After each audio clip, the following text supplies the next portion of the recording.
거기 상가 세팅을 하면 그냥 매월 500씩 이렇게 나오는데 이게 훨씬 괜찮은 게임 아닌가? 이것도 젊은 나이에 세팅해두게 되면 젊어서 부자가 될 수 있고 훨씬 괜찮은 삶을 살 수 있다.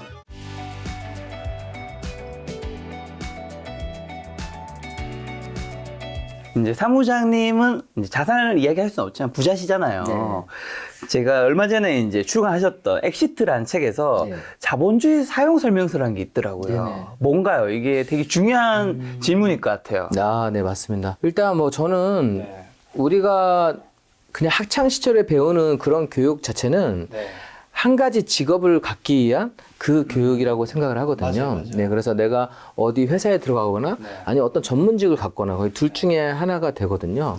그런 삶은 그냥 그래봤자 이제 보통 사람의 삶이라고 저는 생각을 하고요.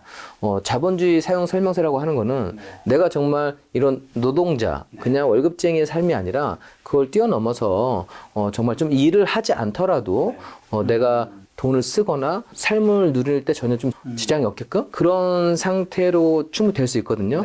말 그대로 부자죠. 예, 이제 부자가 되는 그런 교육은 없었는데 저는 그거 자체가 자본주의 설명서라고 저는 말씀드립니다. 그러면 자본주의에서 부자가 되려면 어떻게 하면 되는데요? 가장 현실적인 방법 2023년에 뭐라고 생각하시나요? 부자가 되고 싶습니다. 제가 이제 한번 카톡으로 좀 보내드릴 건데요. 저는 지금 이제 상가를 제가 이제 29개 가지고 있어요. 상가만 29개요? 네, 상가만 29개고, 뭐 다른 오피스텔이랑 아파트까지 한다고 하면, 한 60개가 더 넘을 것 같습니다. 60개? 네네. 그런데 이제 어쨌든 저는 제가 거주하는 거 외에는 거의 수익형 부동산이에요. 이거 자체가. 그런데 상가를 하나 갖고 있으면 거기에서 지금 월 한 700이 나오는 것도 있고, 뭐 500이 나오는 것도 있고, 그러하거든요. 그래서 상가에서만 지금 월세가 제 7천만 원이 좀 넘게 나오거든요. 월세 7천이요? 네네. 그거는 제가 아무런 일을 하지 않더라도 그냥 통장에 이제 매번 7천이 꽂힙니다. 그래서 제가 그거를 삶이 평탄하시겠어요?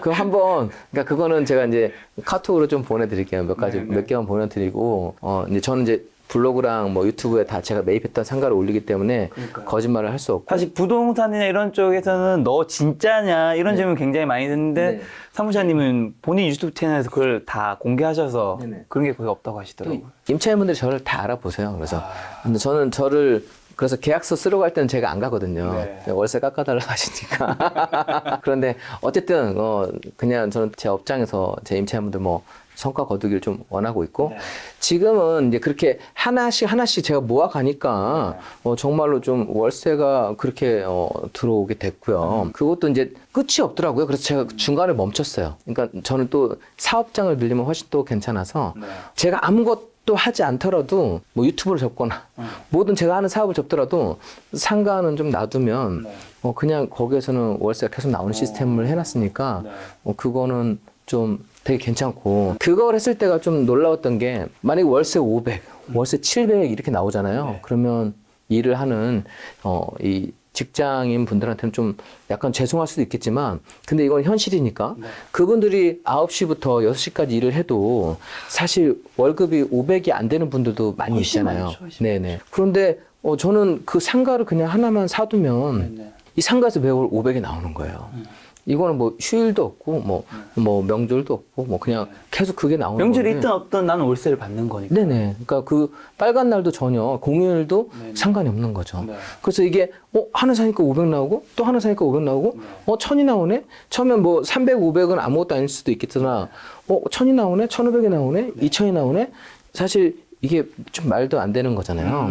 그래서 아니 우리가 전문직이라는 거를 많이 갖는다고 하는 거는 그것도 급여 생활자보단 사실 더 많은 돈을 벌기 위해서 그래서 갖는 분들도 많이 계신데 그렇죠, 그래서 더 어려운 공부를 하잖아요. 사법고시 아니 거기 의사라고 하면 레지던트 그 과정까지 해서 되게 어려운 코스를 여기서 받게 되는데 사무장님이 연배가 느껴집니다. 아, 그런가요? 사법고시 없어진 지 맞다. 지금은 로스쿨입니다. 로스쿨이구나, 맞아. 네. 어쨌든 그 로스쿨도 과정이 길잖아요. 그렇죠. 또 거기서 변호사 시험을 또 봐야만 하고 거의 그렇게 되는데 그분들이 정말 그 직업을 갖기 위해서 하는 분도 계시지만 실제로는 다 어떻게 보면 다 더 많은 돈을 벌기 경제적인 위해서. 목적 때문에 그것도 있죠. 그 직업을 택한 분들도 상당수라고 생각을 하거든요.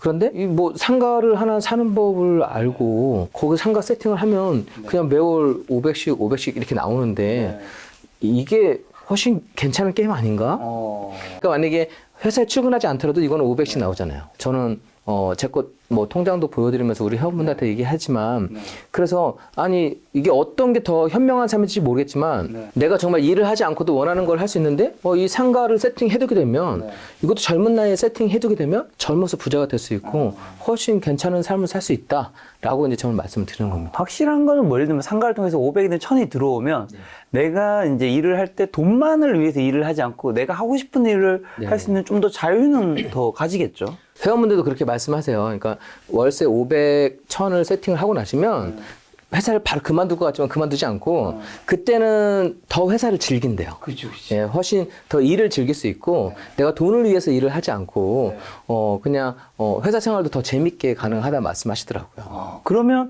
지금 자본주의에서 부자가 되는 방법은 지금 사무장님 말씀하신 건 상가라는 건가요?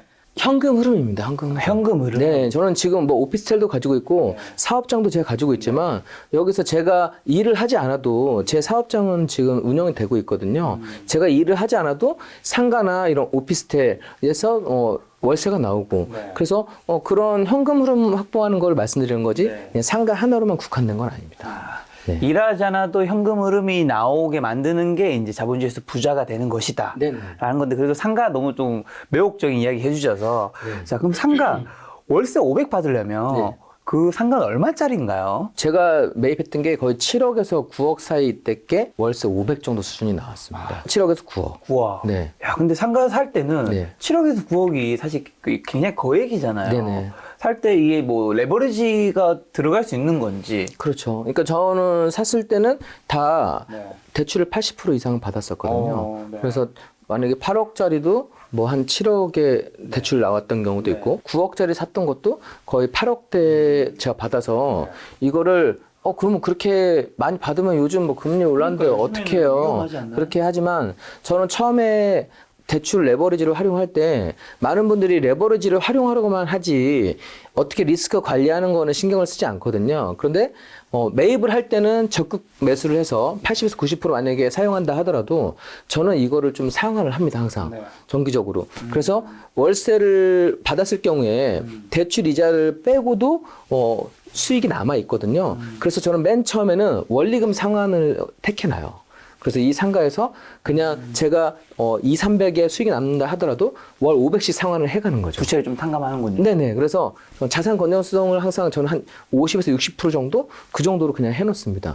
그 다음에는 이제 원리금 상환을 안 해도 되고요. 그렇게 해가면 제가 상가를 늘려가더라도 어떠한 리스크를 만났을 때 전혀 그런 게 없이 계속 자산 건전성을 확보할 수가 있습니다. 뭔가 상가 특강이 지금 이어지고 있는 것 같은데 그럼 상가는 혹시 어디에 있는 거 사야 되는 건가요? 이게 아무데나 상가 사도 이게 큰일 날 수 있다는 얘기죠. 들은 것 같기도 한데. 사실 상가로 인생의 호불호가 좀 많이 갈리는 것 같아요. 왜냐하면 너무 공부를 안 하고 대부분 상가를 이 부동산 중개업소 또는 아니면 상가를 분양하는 곳에서 사게 되거든요. 그런데 우리가 이런 투자를 할 때는 돈을 벌어야 되는 것이 아니라 뭘 하지 말아야 될 것을 먼저 챙겨야만 해요. 그래서 상가 같은 경우는 저는 분양 상가를 절대 하지 말라고 하거든요. 분양 상가하고 또 지금 혁신도시 상가 되게 많이 나오거든요. 뭐 세종, 원주 뭐 이런 것처럼 그런 곳은 정부 공공기관이 이전했다 하더라도 거기는 사람이 살지 않는 곳이거든요. 그러니까 대부분 베드타운도 안 돼서 그냥 점심만 먹고 저녁엔 요즘엔 광역버스나 이런 게 너무 잘 됐으니까 가버린다면서요? 집에 가서 자니까 저녁 상권을 이용하지 않으니까 다 공실이 날 수밖에 없는 거죠.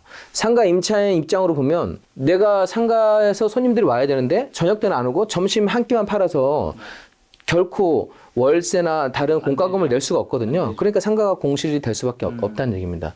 그래서 일단 첫 번째는 이 사람들이 좀 많이 살고 있는 게 중요하고 그렇게 하려고 하면 신도시나 아니면 택지개발지구가 됐다 하더라도 이미 입주가 거의 어느 정도 된 곳 그런 곳들이 좀 좋습니다. 근데 그런 데는 이미 가격이 좀 반영이 되어 있지 않나요? 반영이 된 것 같지만 사실 안 되거든요. 왜 그러냐면 우리가 신도시 상가가 되잖아요. 지금 뭐 저는 부천도 뭐 중동, 뭐 상동, 일산 이렇게 되는데 그 영종도도 마찬가지고 처음에 신도시 계획이 되면 신도시 아파트가 미분양이 많이 생겨요.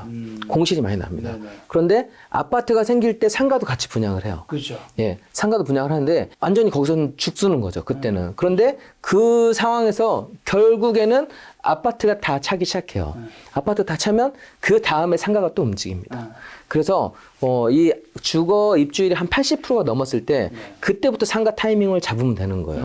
그런데 맨 처음 들어갔던 사람들은 거의 다 망하고요. 80% 정도가 좀 찼을 때. 네, 입주율 80% 이상이 됐을 때 그때부터 해야 장기 투자자가 안 되는 거고 안정적으로 갈 수 있는 건데 사람들은 입주율이 뭐 시작되지도 않았는데도 상가 분양 받아놓고 기다리는 사람들이 많이 있는 거죠. 근데 사실 최근 몇 년 동안에 네. 자산 시장이 엄청 오르면서 이 특히 꼬마 빌딩 같은 경우는 네. 월세로는 사실 이자 내면 딱 남는 것도 없는데 네네. 시세 차익이 워낙 크니까 그렇죠.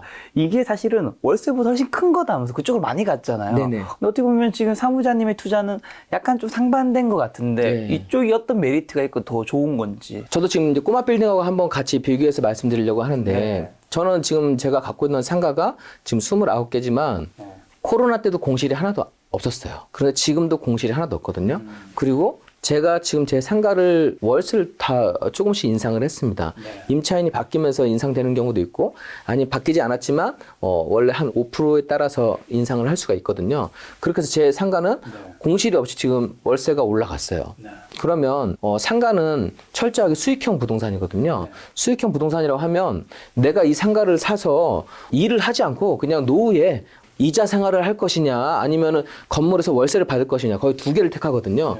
대부분 사람들이 뭐 아파트로 주택 임대를 하거나 상가를 하거나 꼬마 빌딩을 하거나 그럼 대부분 다 이 노후에는 매매 차익보다도 어떻게 보면은 안정적으로 매월 쓸 수 있는 이자가 확보된다거나 이런 현금 흐름인 거거든요. 그런데 이게 이제 변질됐던 게 저금리가 되면서 그러니까요. 네, 뭐 일단 은행은 갈 수 없게 된 거죠.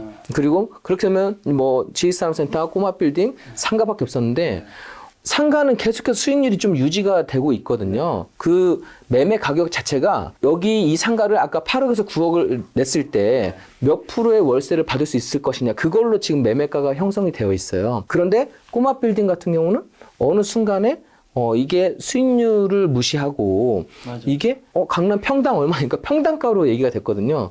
그러면 이거는 부동산 상품이 원래 그렇게 나온 게 아닌데 그래도 그걸 또 받쳐주는 사람이 있으니까 뒤에 들어와서 사람들이 그거를 평단가로 인식하고 매매를 하더라고요. 그런 부분은 되게 거기서 좀 잘못된 부분이고 약간 좀 거품이 낀 부분이 저는 있다고 생각을 하거든요. 그래서 지금 이 부동산 폭락 시작인데 상가는 오히려 가격이 상승을 했습니다. 월세가 상승을 했으니까. 꼬마 빌딩은 좀 그러지 않습니다. 지금 꼬마 빌딩은 원래 수익률이 너무 낮았는데 이게 원래 한 2%에서 3% 수익되었는데 지금 신규로 대출 받으려고 하면 7에서 8%거든요. 그럼 매수자가 이 건물을 사서 매달 4%의 이자를 추가로 부담을 해야 된다고 하면 문제는 그 대출이 몇십억인데. 대출 이자가 몇십억이기 때문에 그거는 매매가 성사될 수 없는 지금 그런 상품이 돼버린 거죠. 또 사무장님이 이제 부동산 전문가이기도 하시니까 그러면 올해 이제 오피스텔 지상, 꼬마 빌딩 시장 현재 좀 어떻고 앞으로 어떻게 될 거라고 보세요? 철저하게 그냥 기본만 지키면 될 것 같아요. 안 그래도 제가 출연 전에 저도 애널리스트 분들 많이 이렇게 어떤 말씀을 하시는지 봤는데 저는 애널리스트 분들하고는 좀 다른 부분이 저는 투자자예요. 그냥 지금도 계속 물건을 매입하고 사업을 하고 하기 때문에 투자자로서 어떻게 보는지 그 관점에서 말씀드리려고 하고요. 일단 기본적으로 실수하지 않으려고 하면 수익률이 나오냐 안 나오냐 그 차이인 것 같아요. 그런데 기존에 사실 지산도 3%대로 움직였었고 그 다음에 꼬마 빌딩 같은 경우에도 2에서 3%로 움직였었거든요. 이런 곳은 당연히 그 가격대가 조정이 될 수밖에 없다고 생각을 하고요. 왜냐면 안 그러면 매수자가 나설 일이 없잖아요. 그렇죠. 예. 그런데 상가는 지금 경기도 같은 경우는 6%대. 제가 지금 말씀드리는 거는 1층 상가는 수익률이 조금 한 1, 2%가 더 낮아요. 그런데 지상층 상가 같은 경우에는 수익률이 좀 더 괜찮습니다. 예, 4에서 그러니까 6% 정도가 지금 부천도 형성되어 있거든요. 경기도권도. 그러니까 그 정도로 되어 있는 거는 가격 변동이 크게 없거나 월세가 더 받게 되면은 가격이 괜찮은데 그렇지 않았던 것들은 가격 조정이 좀 될 수밖에 없다라고 좀 말씀을 드리고요. 왜냐하면 매수자하고 매도자하고 이 서로 합의가 돼야지 매매가 되는 것인데 지금은 원래 그동안에 저금리 때는 합의가 딱 될 정도가 됐었지만 그리고 매매 차익이 좀 있어서 됐었지만 지금은 그럴 만한 여지가 전혀 없거든요. 아파트도 한 20에서 40% 빠졌잖아요. 네. 아파트가 빠졌다고 하는 거는 땅 가격이 빠진 거거든요. 뭐 사람들이 뭐 올라갈 때는 또 땅 가격이 얼마니까 해서 계속 토지 가격으로 얘기를 해요. 건물은 감가상각되니까. 그런데 그걸 봤다고 하면 지금 지식산업센터나 네. 지금 꼬마빌딩 자체도 네. 당연히 가격이 조정이 돼야지 그거는 맞는 부분입니다. 지금도 그러면 꼬마빌딩이나 지산이 조정을 많이 받은 상태인 건가? 아직은 좀 조정을 좀 덜 받았고 앞으로 많이 받을 건가? 아파트는 이미 조정을 많이 받았잖아요. 네네. 지식산업센터는 조금 조정을 받고 있고요. 그리고 지식산업센터가 사실 너무 많이 지어졌어요.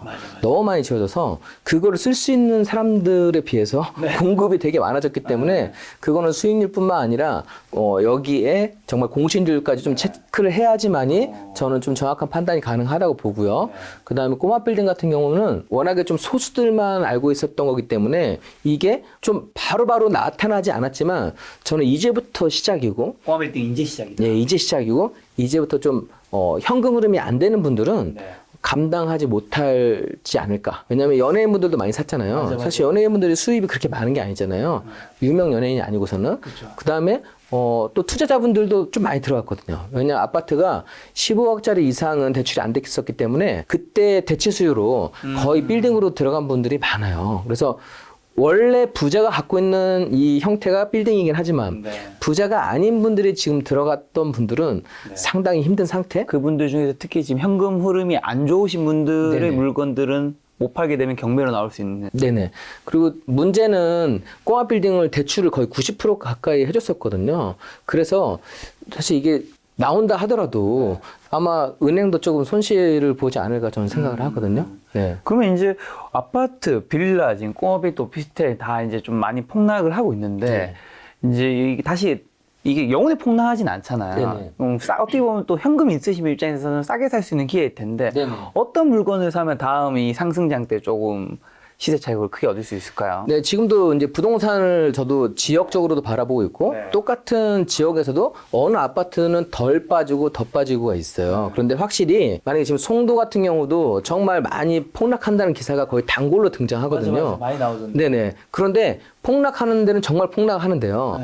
아닌 데는 또 괜찮게 하고 있어요. 그 앞에, 그러니까 뭐, 우리 송도 같은 경우는 공구로 하거든요. 109, 209, 309로 되는데, 109 같은 경우에는 여기에는 뭐, 국제 학교도 있고, 학군이 되게 좋아요. 그러니까 여기는 빠짐이 덜해요. 근데 그렇지 않고, 여기에 학군, 그러니까 초등학교, 중학교가 잘 형성되어 있지 않은 그런 공구 같은 경우에는 가격이 그냥 확 빠지더라고요. 네, 그래서 한 40% 이상 빠지게 되는 거고, 그렇지 않은 곳은 한 아까 20%에서 40% 하는데 그 갭이 엄청 큰 거거든요. 그러니까 이분들이 여기서도 학군과 정말 부자들이 갖고 있는 그런 부동산은 가격 조정이 크지 않습니다. 어떻게 보면 크게 보면 같은 지역 아닌데도 여기서도 격차가 엄청 심해지는 거네요. 네네. 그래서 지금 이런 시장에서는 일단은 항상 좀 가장 좋은 A급 매물을 봐야 되고 A급 매물 중에서도 조금 더 수요가 있는 그런 곳을 보는 게 가장 베스트라고 생각을 합니다.